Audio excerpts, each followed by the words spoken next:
The first thing Detective Nathan Cole noticed that morning wasn't the headline, it was the silence. Greyshore was always quiet in the off-season, but not empty. Today there were no trucks, no radios, no gulls. Just the rustle of the newspaper on his table. Local historian vanishes from locked archive room. Nathan read it twice. A locked room, a missing man, no exit. He'd moved to this tourist town to stay away from things like that, to stop feeding the paranoia that already had him checking mirrors without thinking. But his mind had already latched on. He finished his coffee, folded the paper, and stepped outside. Closed shops, dark motels, flat gray water. Greyshore looked like a place waiting for bad news. Now it had one. Walk away, he told himself. If you ignore it, you'll miss what matters, the familiar whisper answered. He headed for the town hall. Inside, fluorescent lights hummed. An elderly receptionist with a MARTA name tag watched him. "If you're here about Dr. Hale," she said, "the archive's closed." "I just want to see the door," Nathan said. She studied him, decided he wasn't a tourist. "Sheriff's down there. If he throws you out, that's your problem." The archive sat at the end of a narrow hallway. A heavy oak door weighted slide bolt still across. Locked. From the inside. No splinters, no prime marks. Whoever had closed it last had done it calmly. "You sightseeing or working?" a voice asked behind him. Nathan turned. Broad shoulders, badge, clipboard.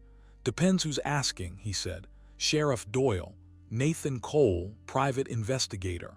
"Off duty," Doyle frowned. "You read the article?" "Yeah."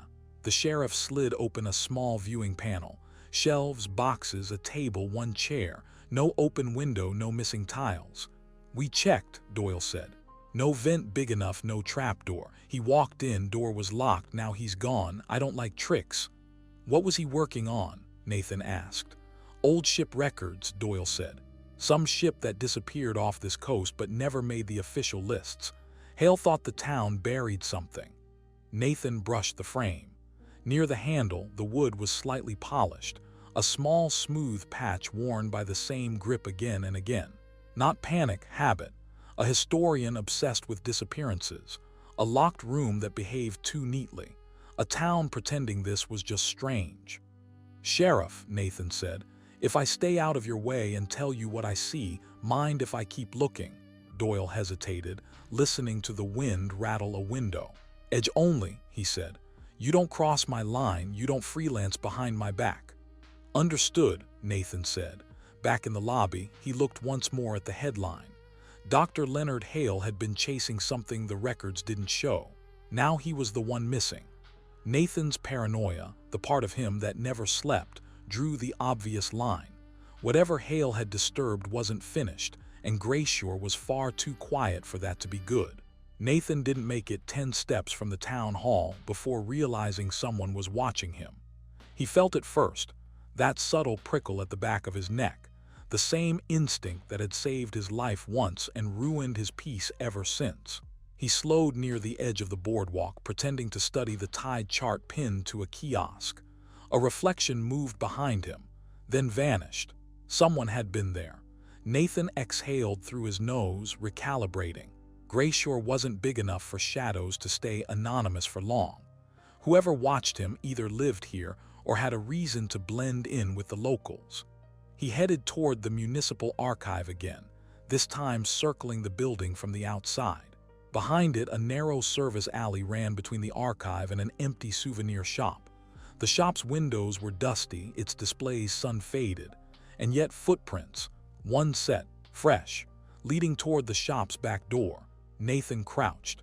Distinct pattern, small size, too small for the sheriff, too clean for a maintenance worker. Someone careful. Someone who didn't want to be noticed but had made one mistake. The sand here never stayed still. The shop door was locked, but the lock was old brass. Worn, scratched, not recently forced but recently tested. Someone had checked it, maybe last night.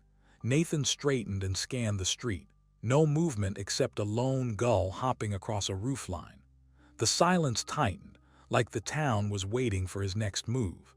Inside the shop, through the dusty window, he could make out rows of shelves stacked with postcards, shells, cheap trinkets. the usual tourist bait. But one thing didn't fit: a single lantern on the counter, still shining faintly through the grime. Electric lanterns don't glow after months of abandonment. Nathan knocked once. No answer. He circled back toward the front of the archive. Sheriff Doyle was locking up. "Sheriff," Nathan called. "You got anyone watching me today?" Doyle paused. "I barely got enough deputies to watch the streets." "So not one of yours?" Doyle studied him more carefully. "Somebody bothering you? Let's say somebody's interested." The sheriff grunted. "Greyshore's got eyes. Most of them aren't dangerous." "Some eyes checked the souvenir shop last night." Doyle's expression stiffened just for a heartbeat. "That place haven't had tenants since August. Lantern inside's on." "That's impossible." "Want to see?" Doyle considered, then shook his head. "Not yet. Hale's family is coming in tonight. I need things quiet." Quiet. Exactly what the town had too much of. As Nathan walked back toward his rented room overlooking the shore, his mind replayed the small polished mark on the archive door, the footprints, the lit lantern. Someone else was moving through Greyshore's dead season. Someone who knew what Hale had found or feared it. And they definitely didn't want a detective digging around. Nathan woke up before sunrise, not because he slept lightly, but because something hit the door of his room. A soft tap, too soft for a knock, too intentional to ignore. He moved quietly, every instinct rising. When he opened the door, nobody was there. Only a folded sheet of paper on the floor, edges damp from the ocean air. He unfolded it. "Stop looking for what Hale found. You won't like where it leads." No signature, no fingerprints, no footprints on the hallway carpet. Nathan's pulse didn't spike. Warnings like this felt almost familiar. But the precision bothered him. Someone had approached his door without making a sound, delivered a threat, and disappeared down a narrow hallway with no exits except the stairwell. That meant they were fast, or they knew the layout better than he did. Nathan pocketed the note and headed out before the sun fully rose. The town looked even more deserted in the pale light, as if the shadows were taking inventory of who still lived here. He walked straight to the souvenir shop. The lantern inside was off now, a bad sign someone had come back. Nathan tested the back door again. Locked. But this time the scratches were fresher. Whoever had been inside last night had returned and locked everything behind them. He circled the building looking for vents or service hatches. Nothing. The place was a box with 2 doors and 4 windows, all sealed. He stepped back, scanning the sand. New footprints. He followed them until they vanished near the alley, wiped out intentionally.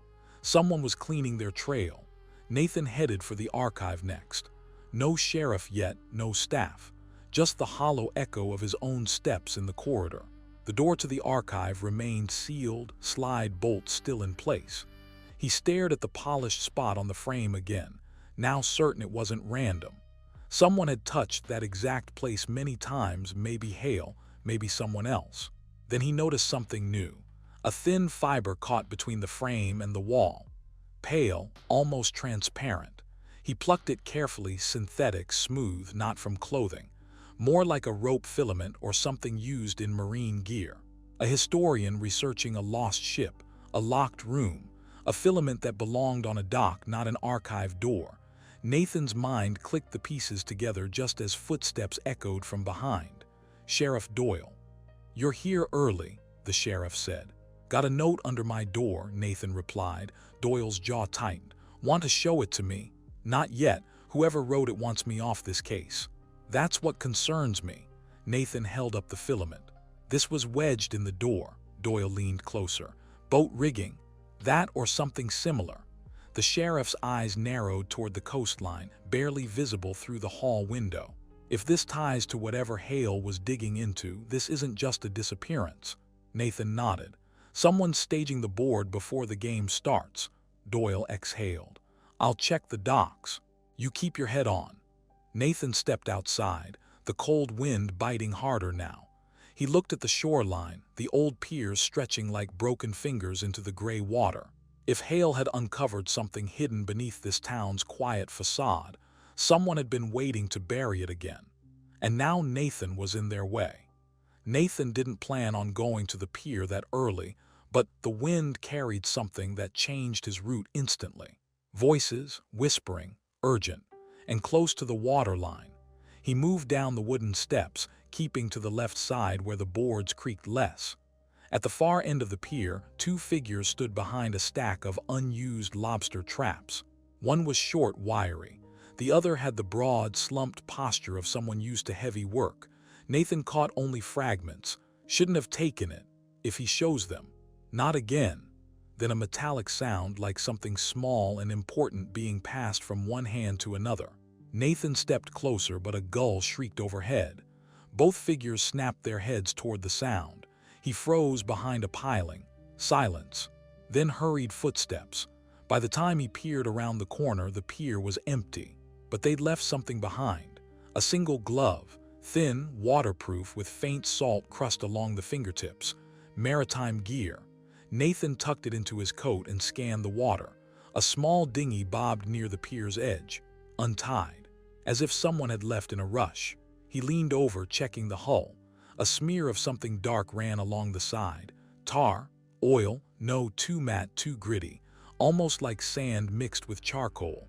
Nathan stared at it. Charcoal wasn't something the sea dragged in. It came from fire, controlled fire. He headed to the bait shop next, its closed Four Seasons sign swinging unevenly in the wind. Inside, the owner, a grizzled man named Corbin, was sorting tackle without looking up. "You're early," Corbin muttered. "Trouble doesn't wait for business hours," Nathan said. "You see anyone on the pier at dawn?" Corbin paused. "Men talking where they shouldn't be talking, that's all. Locals, didn't sound like 'em." "Did Hale come here often?" Corbin's grip tightened on a net spool. He asked questions, mostly about ships that don't show up on maps. Nathan set the glove on the counter. "Recognize this?" Corbin's eyes flicked to it, and for the first time he looked uncomfortable. "Where'd you find it?" "Pier." Corbin hesitated. Then he leaned in, voice low. "There used to be an outfit working off the water 20 years back. Salvagers. The mayor called them contractors, but they were trouble. One night their ship came back burned, barely afloat. Half the crew vanished afterward. Town never talked about it again. What were they salvaging? No idea, but whatever it was, it scared them." Nathan filed it away. Hale researching a lost ship. Salvagers with a burned vessel. Men whispering at dawn. Everything pointed to the water, not the land. As Nathan stepped outside, he noticed someone watching from across the street. A young woman in a heavy coat, face half hidden by a scarf. She didn't look away when he met her eyes. She studied him like she already knew who he was. Then she walked into the fog. Nathan followed, but the mist swallowed her quickly, leaving only footprints in the sand, lighter and smaller than the ones near the souvenir shop, but the same cautious stride. Whoever she wasn't random. He checked the note in his pocket again. "You won't like where it leads." He looked toward the sea. Maybe they were right, but he was already following. Nathan knew he needed one thing he'd been avoiding since he arrived in Greyshore, the historian's house. If Hale had uncovered something worth silencing, his home office would be the first place touched or cleaned by whoever was trying to erase the trail. He reached the small, weather-beaten house on Lantern Street just as the sky shifted from gray to an anemic blue. A moving truck was parked outside. Hale's family must have arrived early, but the timing felt wrong. Too early, too prepared. As Nathan approached, a man in his 40s stepped out onto the porch. Crisp jacket, tense jawline, eyes scanning faster than a grieving relative should. "You the detective?" he asked before Nathan introduced himself. Not a question, a confirmation. "And you're," Nathan said, "Elliot Hale, Leonard's nephew." The name matched the article, but the energy didn't. Elliot stood like someone guarding a perimeter. "I want to see my uncle's office," Nathan said. Elliot hesitated a second too long. "We're packing things up. Town doesn't feel safe." "Since when?" Nathan pressed. "Since he went missing." Nathan didn't buy it. People pack boxes after closure, not during chaos. "5 minutes," Elliot finally said. "Then we lock up and leave." Inside, the house smelled of paper and salt. The office was small, cluttered, but weirdly organized. Too organized. Stacks of papers aligned too neatly. Desk surface wiped clean, drawers half empty. Someone had been here before the family, someone who cleaned with purpose. Nathan opened the top drawer. Empty. Second drawer also empty. Third drawer he stopped. A faint outline in the dust. Rectangular, about the size of a notebook. Something had been removed recently. Elliot hovered behind him. "We didn't take anything from the desk." Nathan turned. "Who got here before you?" "No one," Elliot said too quickly. Nathan stepped closer. "You're lying." "Why?" Elliot's jaw tightened. "Because my uncle wasn't crazy. Whatever he found, someone didn't want written down." Nathan scanned the room again. Nothing useful except a single scrap of paper stuck behind a bookshelf. He pulled it free, coordinates, and a date scratched underneath, 26 years ago, the time of the burned salvager ship. Nathan pocketed the note. "Elliot, did your uncle ever mention a crew working off Greyshore?" Elliot's face drained. "He said they pulled something from the water they shouldn't have, something the town buried." "What was it?" "He never told me. Only that he hoped finding the records would explain why the past was repeating." Before Nathan could ask more, a loud thud shook the front of the house. Elliot flinched. Nathan moved first, crossing the hall in seconds. The front door was slightly ajar. No wind strong enough to open it. He stepped onto the porch. A single object lay on the ground, a burned piece of rope. Synthetic, same type as the filament found at the archive. And the end of it was charred black, still warm. Someone had been watching the house, and they'd left this as a message. Nathan looked at the rope, then at the empty street, then back toward the ocean where fog rolled in heavy and slow. Whatever happened 26 years ago wasn't over. It was coming back to shore.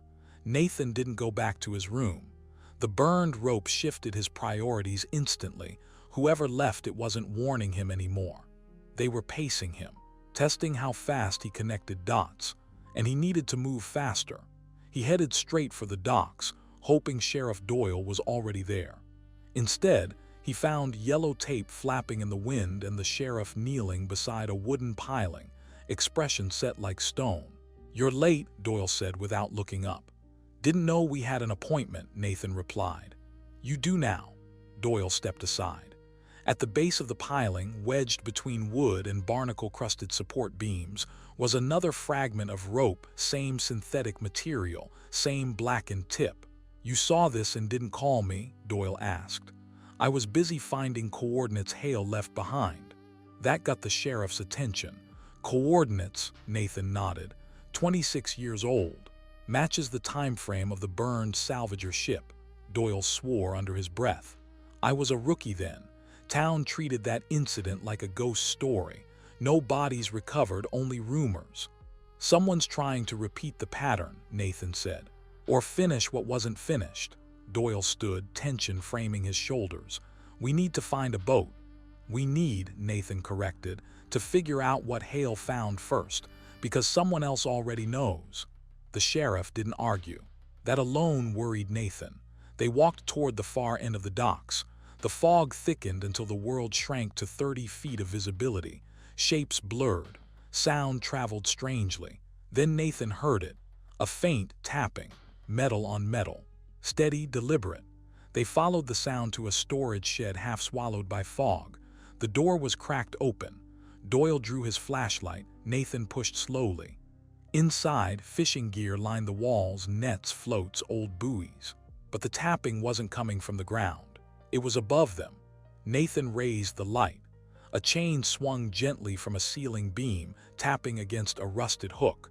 No wind inside. Something or someone had set it moving moments earlier. Doyle stepped back instinctively.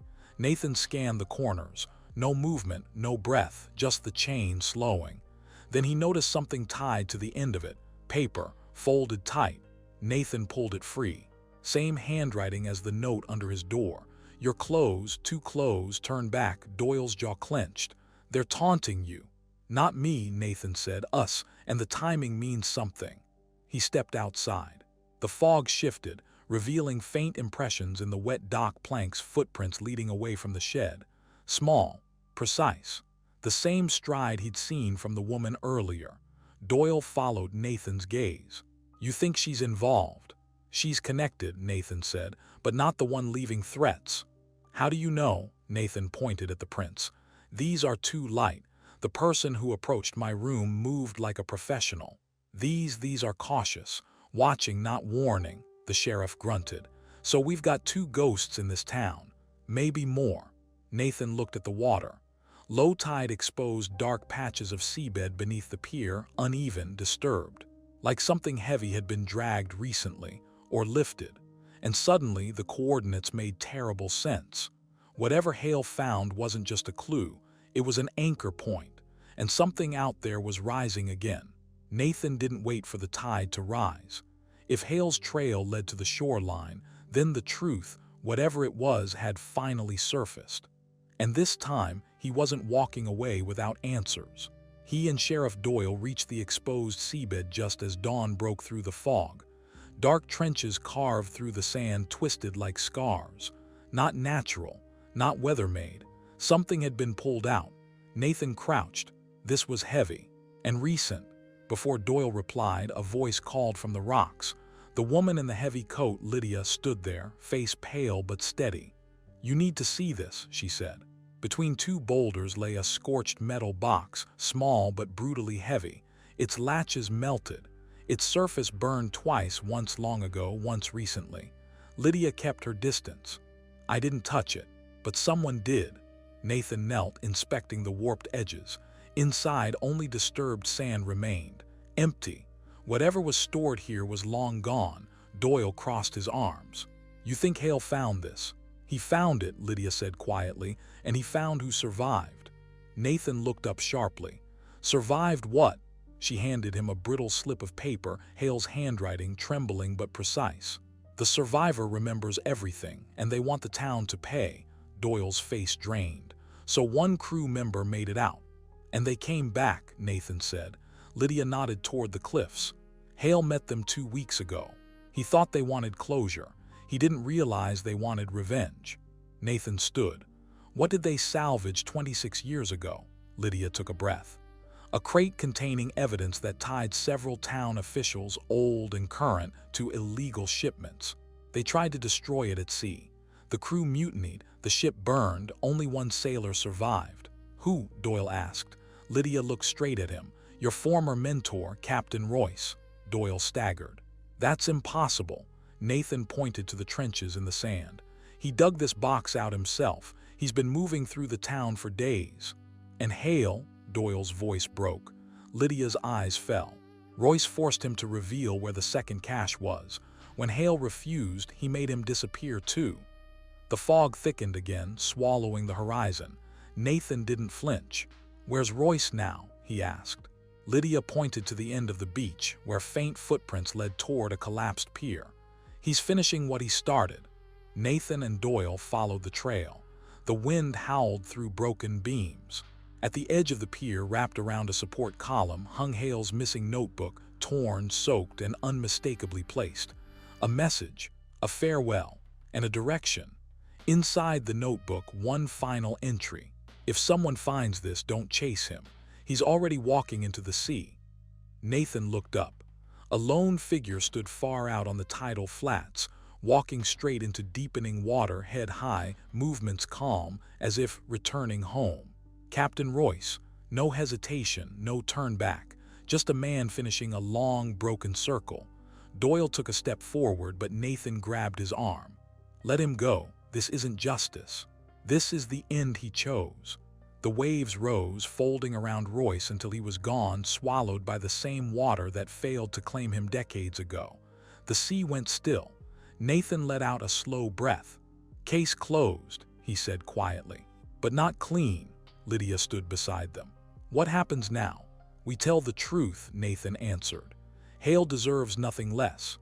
And as the tide washed over the trenches, leveling the scars in the sand, Greyshore finally exhaled. A quiet town with one last secret returned to the deep.